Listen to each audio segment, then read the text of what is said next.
Hello, vinyl community. Bradley here.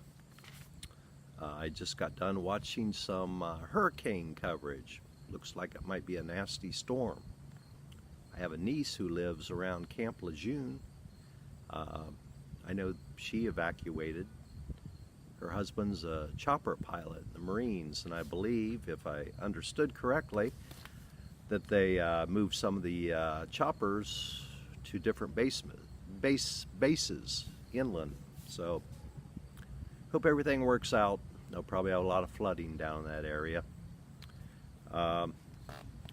Outdoor video today. This is my house back here. No, it's not. I'm down at the local village park just a few blocks from my house, and this cabin back here supposedly it belonged to the founder of my fair town. It was originally down by the river. The founder was Anthony Shane. He had a trading post down on the river, on the St. Mary's River, and he was a half French and half Indian man. So they found this cabin down by the river, or they always knew it was there, and some local community men, including my late father, deconstructed it, numbered all the pieces, brought it down to this park, and reconstructed it. And it is beautiful. Looks great on the inside also. So, a little history lesson. Today, I want to talk about a very good trumpet player who died when he was very young. For you not into jazz, you've never heard of this guy. For you into jazz, maybe you aren't that familiar with him either. But he had one hell of a sound. Just beautiful. Great trumpet player. His name was Clifford Brown. Clifford Brown. Clifford Brown only lived till he was 25 years old. He died in June of 1956 in an automobile accident. Now at the time, I believe Miles Davis was a few years older than Clifford, but they both came up at the same time, and they were probably the two top young trumpet players in the early 50s. So great things was expected from both of those men. Clifford Brown, he only has probably 4 years of recording material, and I will show you a few records. Briefly, he was born in Wilmington, Delaware, to a family who lived in a progressive area. He was a clean liver. He had probably a clean liver. He did not do drugs. He did not drink alcohol. He was a straight arrow, sober, and from all accounts, a really good person. So, briefly about his death. June 26th, 1956. He was playing in a group with Richie Powell, who was Art Powell, the jazz pianist. It was his brother. And I'm not sure if they were playing in Philadelphia. I don't know. Somewhere in Pennsylvania. So their next gig was in Chicago. So it was Clifford Brown, Richie Powell, and Richie's wife was driving. So it was a rainy night. They were on the Pennsylvania Turnpike going west. slid off the road, massive car wreck, and it killed all three of them. So there's a little brief history. And at the time, he had just been voted best new star on the horizon by Downbeat magazine, the jazz magazine. So I picked up this a couple years ago. It is a 10-inch EP entitled Clifford Brown, New Star on the Horizon. This is on Blue Note.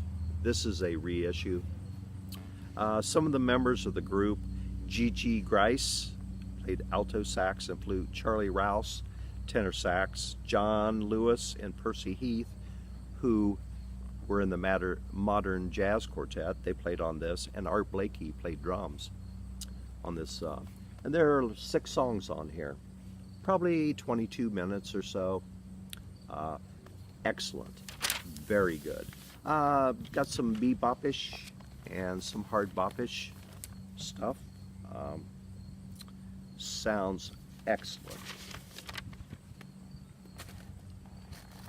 Now the second album I have, it is called the Clifford Brown Memorial Album, and this was on Prestige.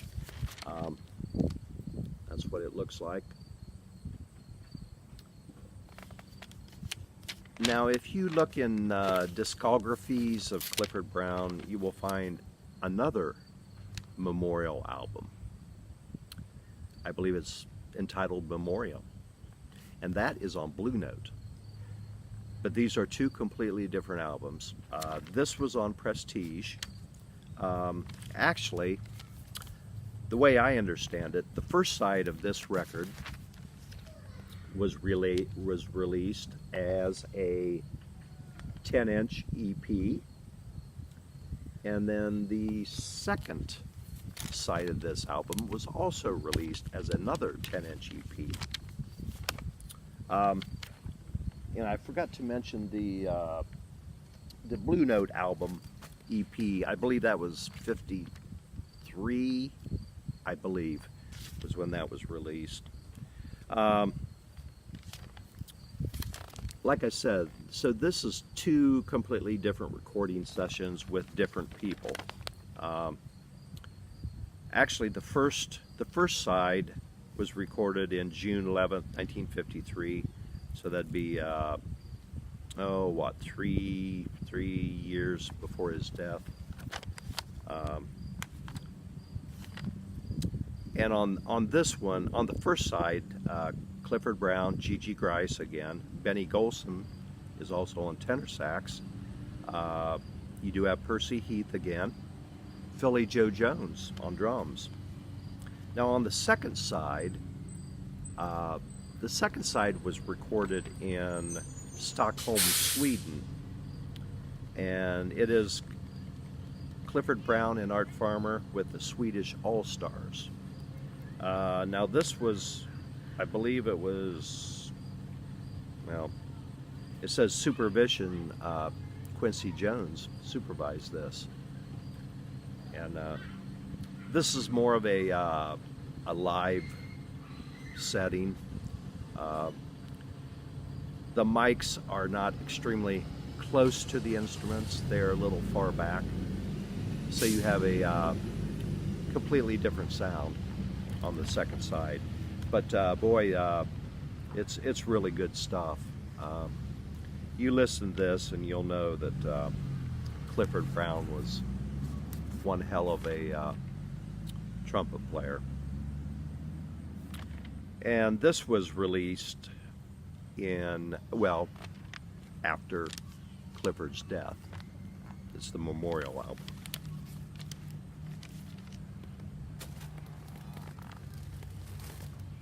Now the last album I have, and that was a reissue on Prestige. Now this last album, it is called, what is it called? I believe it's called Clifford Brown, The Beginning and End. it has to be one of the worst album covers that I, you know, why it's a painting. I don't know. Anyhow, this is the rear. Why didn't they put that picture on the front? That would have been great. And anyhow, this particular album was released in 1973. It is on Columbia Records. Somebody found tapes of the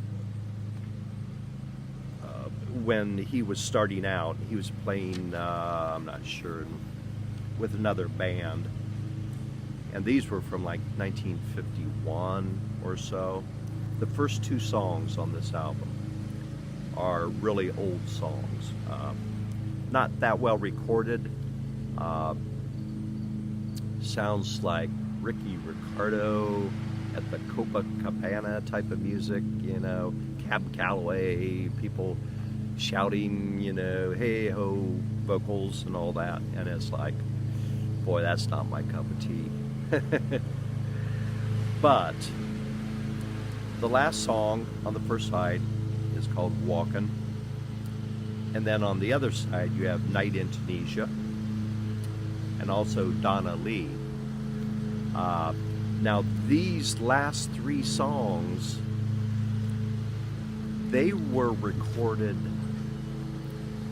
I don't know if it was at that very last gig before he died, that same night.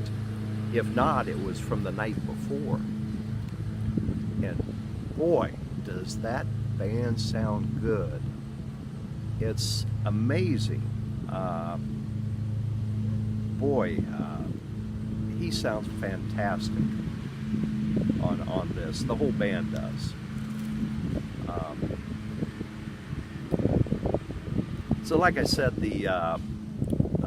it was an executive at Columbia Records found his first recordings, and they were whatever. They got access to the final recordings, and they decided to put it out on this. And the liner notes describe, you know, the man is this executive is saying, well, if we make back our money on this, it'll, you know, we'll consider it a success. But boy, this you know, this album, it looks crappy, the cover, but if you ever come across it, I think I would definitely pick it up. Like I said, the first two songs are, as far as I'm concerned, throwaways, but the other three songs, you'll understand why people thought he was the next big trumpet player. And who knows, you know, it kind of left the field open to Miles Davis, you know. Would Clifford Brown have gone on and be the innovator that Miles Davis was? I don't know, and we will never know. But he definitely had that sound, and he knew how to play. So I think that's it for the Clifford Brown review. I would definitely pick up a available record by him. There's probably a decent amount of reissues. At least, well, I have a couple reissues. So I would be on the lookout. I'd recommend it. So that's it for today. If you care to like this video, I'd appreciate it. Press the like button, or subscribe. So this is Bradley. Thanks for watching, and I'll see you later. See ya.